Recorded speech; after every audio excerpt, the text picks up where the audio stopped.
Spread out a little bit more. Well, then, I guess good morning, and since you all know who I am, I'm not going to introduce myself. Woohoo, go Dog! Alright, fine. I am Dr. Eugene Watkins, site manager down at Old Fort Madison. And today what we want to do is kind of commemorate the 203rd anniversary of one of the actions that were fought here on this ground. And basically what happened today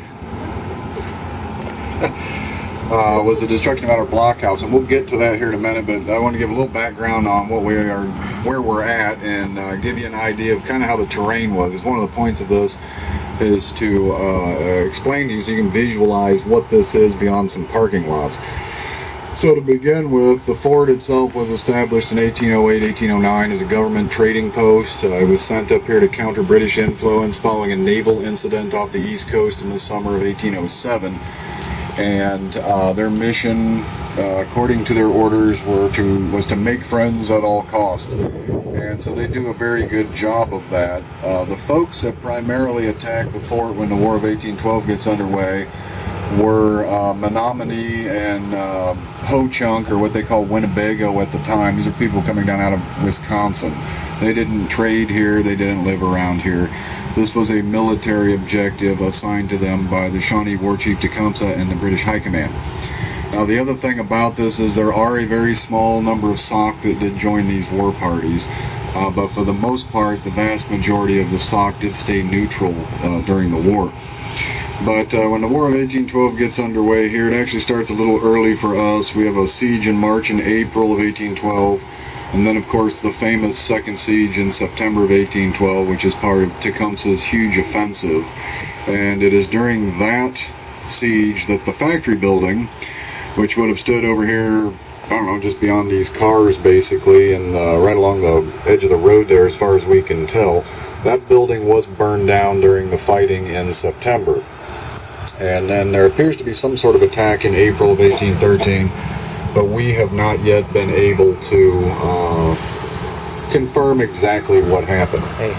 But now, I guess to get on with kind of our terrain description. The fort sat in the parking lot back here behind you. The chimney down here by the highway, that sits on blockhouse number 1. And, okay, excellent. The fort then ran to the left there, to the east, and that whole wall's about, I don't know, 150 feet long. And so blockhouse 2 may have been down about where that sign warning you there's a stop sign coming up would have sat. And then the fort ran up into this parking lot. Blockhouse 3 sat about halfway out in that parking lot across from the power station there along the O'Shafer Penn plant. And so it's not a very large place. And then rising behind it, and this is something that I'm even having a hard hard time wrapping my brain around. We had a ridge that ran across the back here, and according to the map we have that was drawn in 1810, this ridge rose at a 45-degree angle behind the fort, and blockhouse number 4 that sat up on top of it was 250 feet away from number 3. So this was a very large ridge that rose up, and the blockhouse sat up here above it, possibly in the middle where the road is today. This has just been leveled out over the years. And again, there was about 20 years in between any settlers coming in and when the Army left, and so you have erosion because they cleared all this off of trees. So I would imagine that that played a big part in destroying it. And so, at any rate, that's kind of the fort. It was not very big, and a lot of it is under the highway today. Now, the ridge itself, when you come up here in town, it stretches off this direction, and when you go up to like Central Park and that, you can still see how it drops off down toward Avenue G, and that's all part of this ridge that ran right through here, and then it curves off toward the big bluff in the back of town. Now, another big aspect of this thing is the riverbank, and today it would have been about where the railroad tracks are, out in front there, and it appears to break in and out. It doesn't run in a straight line. They say there are places that they could get within 15, 20 yards of the front of the fort, so it was a big nightmare. It was much too close, and it gave way too much cover to the natives to be able to get up in front of it and set the front of the fort on fire. And that's exactly what happened during the September siege. They threw a lot of burning material against the front of the fort. And so, as part of the preparation for what we're to talk about today, starting on September 7th of 1812, during the siege, Lieutenant Hamilton had guys digging what he refers to as a subterraneous passage from inside the fort out to that riverbank. And apparently he planned to clear that with bayonets and drive back the Indians. Well, the tunnel was not completed until about the 12th of September. And then following that, they had it all finished off with a small blockhouse, or what he will refer to as a fortified angle, into the side of the riverbank to control the boat landing and all of that was out in front of the fort. And so that little blockhouse and tunnel did exist and continued to be used clear up until the abandonment in November of 1813. The other aspect to this whole thing is that in the spring of 1813, after the ground thawed, Hamilton had the riverbank knocked down for 100 yards in both directions from the fort, so the Indians could no longer use it for cover. Now, the big part that plays into what we're going to talk about today is the ravine here. Now, in 2009, when the Office of State Archaeologists excavated, we did find that the ravine stretched up here between the last two trees here in this line of trees. And so the ravine runs through there. That light pole there kind of sits maybe about on the front or the east part of that ravine. And it came on up toward the alley, and then it actually curved up here toward where we're standing. And it gets shallower the further north it goes. But according to Lieutenant Hamilton, it gives about 60 yards of shelter for any attackers. And so that likely would include from the riverbank, so where all these crazy trains are running, all the way up into probably this parking lot. It was described as being 110 paces from the fort wall, which is approximately 75 or 80 yards across here. And so this whole battlefield is not very large. In this area where we are standing was the contracting settlement, and there were about 10 outbuildings in here, most of which had all been destroyed in the fighting in September of 1812, or had been literally knocked down by the Army during the summer of 1812 to clear fields of fire. And those buildings would include the blacksmith shed, likely the blacksmith's cabin, our ration contractor Archibald McNabb's cabin. There were 4 cabins associated with the factory building. Denise Julian is described as having buildings here, so at least 2, if not more. And then there was a stable, I believe, was somewhere here in the area where we're standing, which would mean the soldiers are probably buried somewhere in this area where we are standing. It's the only contemporary description we have of them, as them being buried basically in the barnyard of that stable, from what they say. But at any rate, this ravine that ran up, they say they could not cut it away in order to be able to shoot into it. And when they excavated in 2009, what we discovered is it's very wide and almost U-shaped. And so there was no way to push the sides in to fill it in. It was just too wide and deep.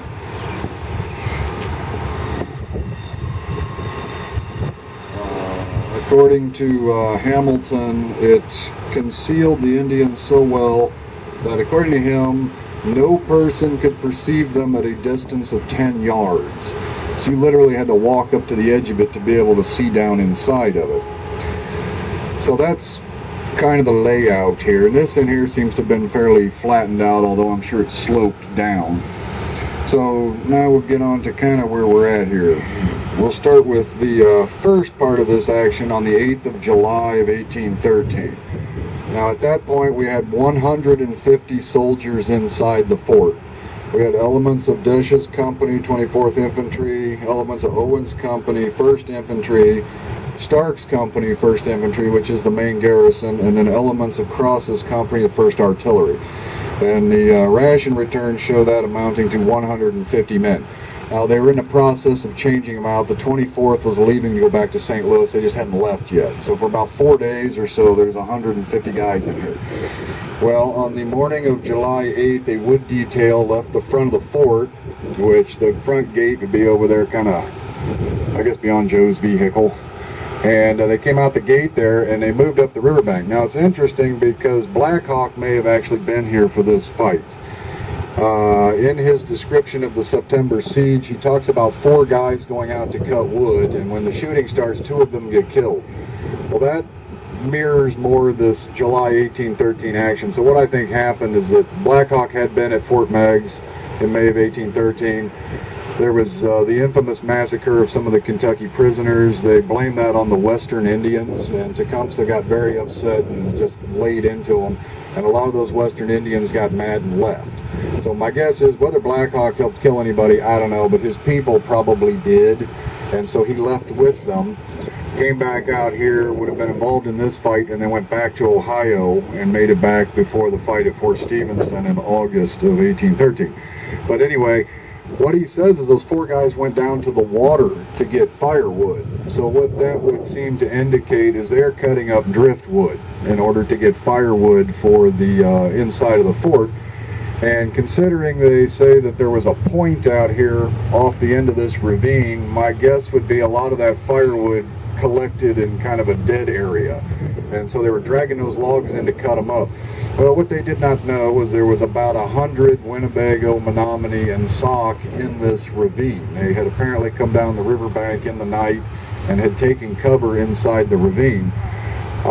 My guess is they had followed our supply convoy and reinforcements up from down around, Louisiana, Missouri. So there had been a nasty fight there on the 4th of July, and they had taken a bunch of casualties, and they were coming up here to try and kill somebody to cover the deaths of their comrades. At any rate, these guys go out, they start cutting the wood, and they say the first they knew of anything, the Indians had raised up and fired into them. They say there's about 8 or 10 soldiers in the wood detail. 3 of them were hit. One of the wounded guys apparently was in Stark's company. We don't yet know who he is. We haven't been able to identify him, but he did make it back into the fort. Private John Menard, who was of Owen's company, 1st Infantry, he made it back in the fort, but he died shortly thereafter. And Private Menard was about 36 years old at the time. He'd enlisted in August of 1812. He was from Connecticut, where he had been a farmer. And he was not a very large man. He was only 5'5", which is interesting, and was described as having a dark complexion, dark eyes, and dark hair. At any rate, the only other information I have on him was that he was arrested in February of 1813 for neglect of duty down at Fort Bellefontaine, and had his whiskey ration stopped for 1 week. He had arrived here at Fort Madison in April of 1813 to change out some of Owen's guys, and so he had not been here very long. The other gentleman that was killed was Private Samuel Heritage, and what happened is when they fired on this wood detail, the guys began to run back to the front gate. Well, up out of this ravine came all the Indians, and the reports say that they were attempting to cut off their retreat to the fort. So all across this area down here, you'd had Indians pouring across this parking lot trying to get between these guys and the fort. They say the soldiers on the walls opened fire on them, but Samuel Heritage did not make it. He was seized by the Indians somewhere, maybe down there where Andy is currently at, and literally ripped apart in front of the garrison. They cut off his arms and legs, they took his head and heart, and horribly mutilated him in front of the garrison. They do claim later that Lieutenant Vasquez did shoot one of those guys, one of the warriors, and killed him. And shortly after that, some Iowa that were camped out here came in. They were under with a guy named Little Soldier. They came into the fort and said, "Yes, you killed you killed at least one of them and wounded another." And so they did take a few casualties. And so, at any rate, that's the July 8th action. Now, that is the whole reason for the construction of the blockhouse that we're going to talk about that affects today. Lieutenant Hamilton says to avoid a second ambuscade, so he didn't want another ambush of his wood details. Starting on the 9th of July, they began to construct a blockhouse out here, about where that engine is sitting, to control the riverbank at this end and the mouth of the ravine. And they say it was on the point by its mouth, so the mouth of the ravine. And the thing was underpinned with stone, chinked and plastered inside and outside, says completely above a man's head. So it was totally plastered inside and out, at least as high as, I don't know, probably about 5'9" or so. I guess the other thing to point out here while we're doing this, at this point we have 79 soldiers in here. A lot of the guys had left and gone back to St. Louis. Our garrison had dropped a bit. Well, this blockhouse was completed by the 15th, and according to Lieutenant Hamilton, everybody in the fort felt it was a very strong little blockhouse, and he overheard the guards say that they could hold out as long as if they were in one of the large blockhouses. And so he was very confident that they would be able to survive out there. Now, this guard detail is made up of Corporal William Elzey. He was about 28 years old.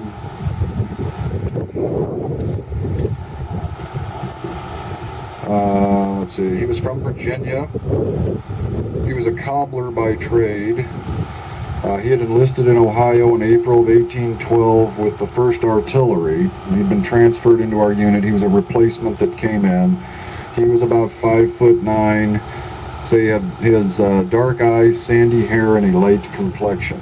And in June of 1813, he was transferred into our unit. And so he was in charge of the guard detail. Another one of the guys involved in that was Thomas Faulkner. He is one of our guys. He was about 30 years old at the time, and he was from Ireland.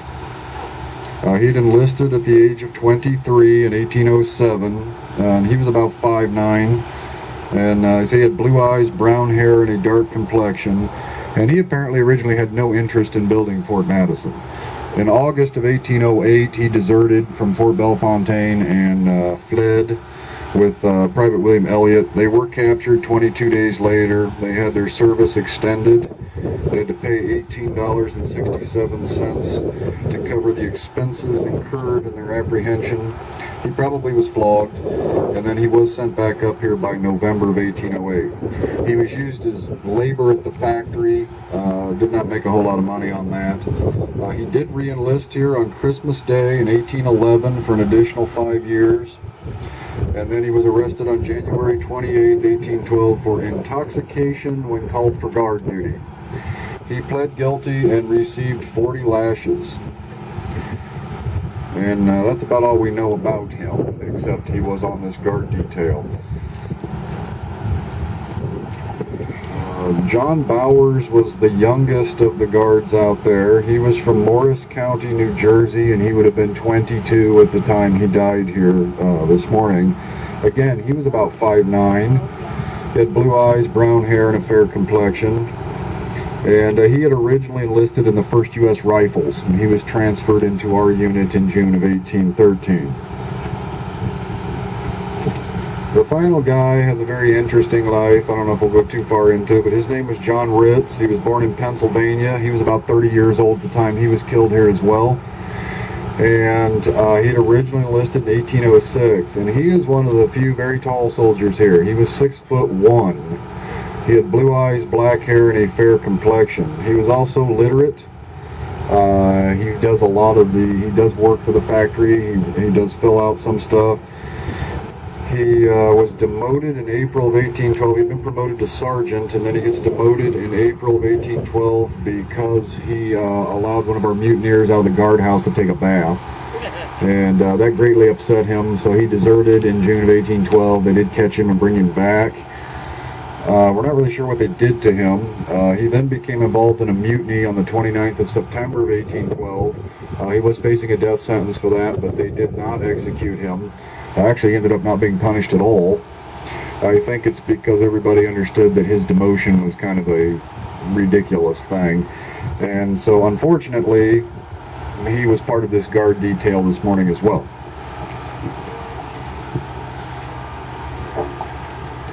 Alright, so what happens here is these guys had orders not to open the door on this blockhouse until the relief of the guard had arrived. Now the day began according to the April 1812 orders of battle here that the NCO of the guard would have taps played at the earliest dawn of day. So at the moment the sky began to lighten up to the east, they played taps and all the soldiers got up, and it says the troops were to repair to their posts of defense and remain there until after reveille was beat. So they all got up and they were on the walls and in the blockhouses until about 5 o'clock or so. So they were, I don't know when it lights up, maybe 4 o'clock in the morning. So they were standing at their post for about an hour. My guess is the Indians knew that that was going to happen, and as soon as reveille was beat, the soldiers would stand down.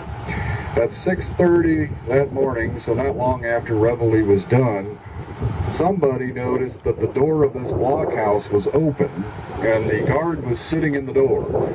Now this thing is plastered inside and out, and I would imagine that it was incredibly hot and humid. This thing couldn't have been more than 10 foot square. You have 4 guys dressed like me stuffed in there. It must have been horrible. So they're trying to get a little bit of air. What I find to be very bizarre here is that one of the complaints was the door was seen open at 6:30. The attack does not happen until 7, so why no one corrected that is beyond me. The other thing that no one seems to be able to explain is why the sentinel that walked a beat out here was walking about where we're at. The ravine is over here. If you can't see down in it unless you get within 10 yards of it, why would you have your outer sentinel walking his guard beat here and not along the edge of this ravine? It does not make too much sense, but that's what was going on. But at 7 a.m., I guess you could say all hell broke loose. All of a sudden there was a gunshot. Apparently the Winnebago had come up the riverbank, and while these guys are goofing off in the door facing the fort, they had gotten into the ravine and around behind it, and they fired a weapon through a loophole that's described as being in the further end of the house, which was not enfiladed. What that means is it was a loophole on the far side that none of these guns could cover. So they'd gotten up and fired through that. The guards immediately jumped up and went back inside and barred the door. Lieutenant Hamilton later said that he believed 1 or 2 of them had already been hit at that point. They were either dead or wounded, but they managed to get the door barred. And then at that point, he's amazed at how aggressive the Indians became. One of them actually ran around here and jumped up with his feet against the door, attempting to kick it in. But whoever was still alive inside shot and killed that guy. They said another one got down on the river side of it, because it was sitting right on the edge of the river, and began to shove a spear through a little observation hole that was in the far side of it.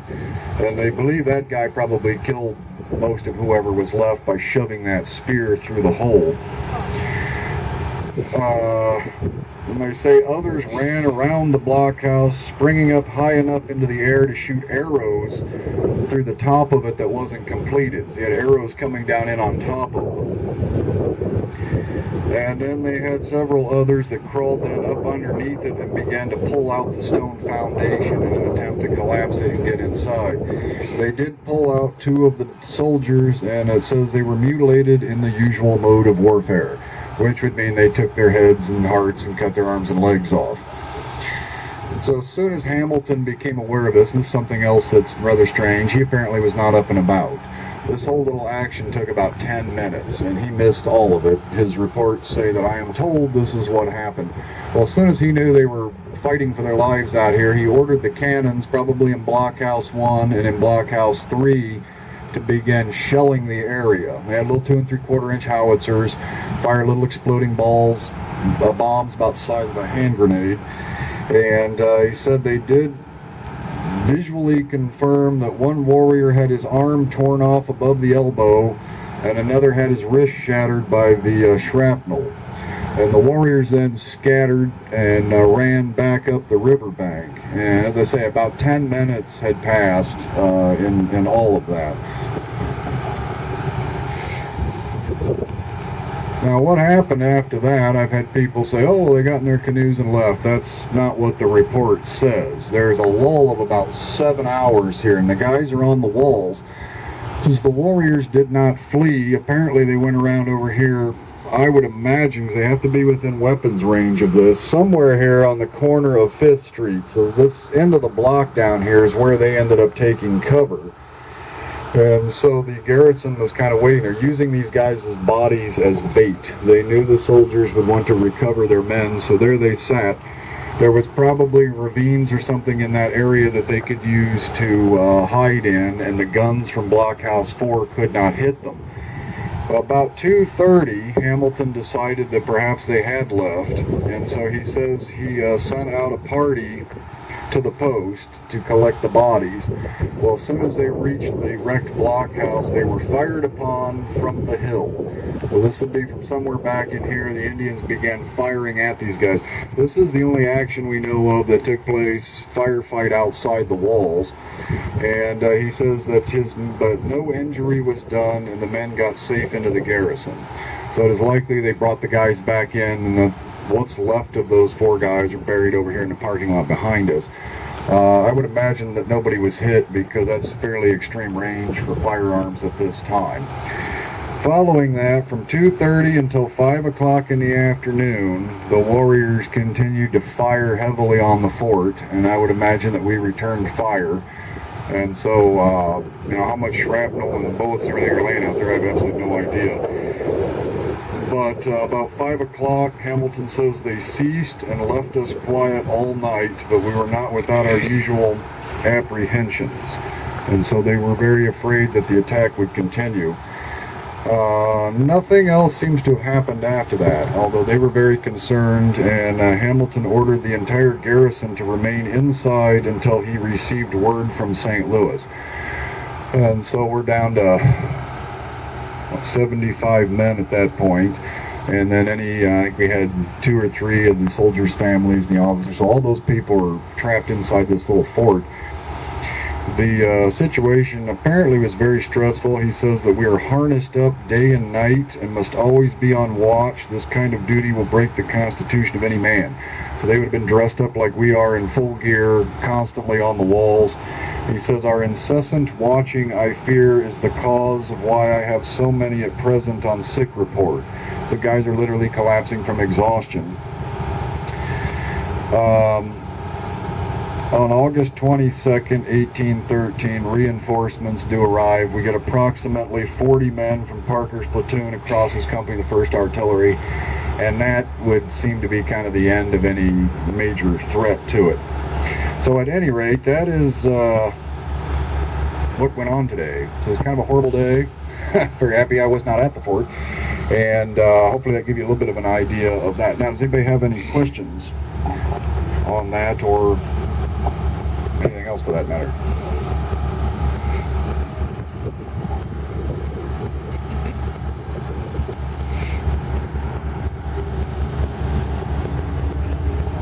All right. Well, good deal. Well, thank you all then for coming out. Thank you. And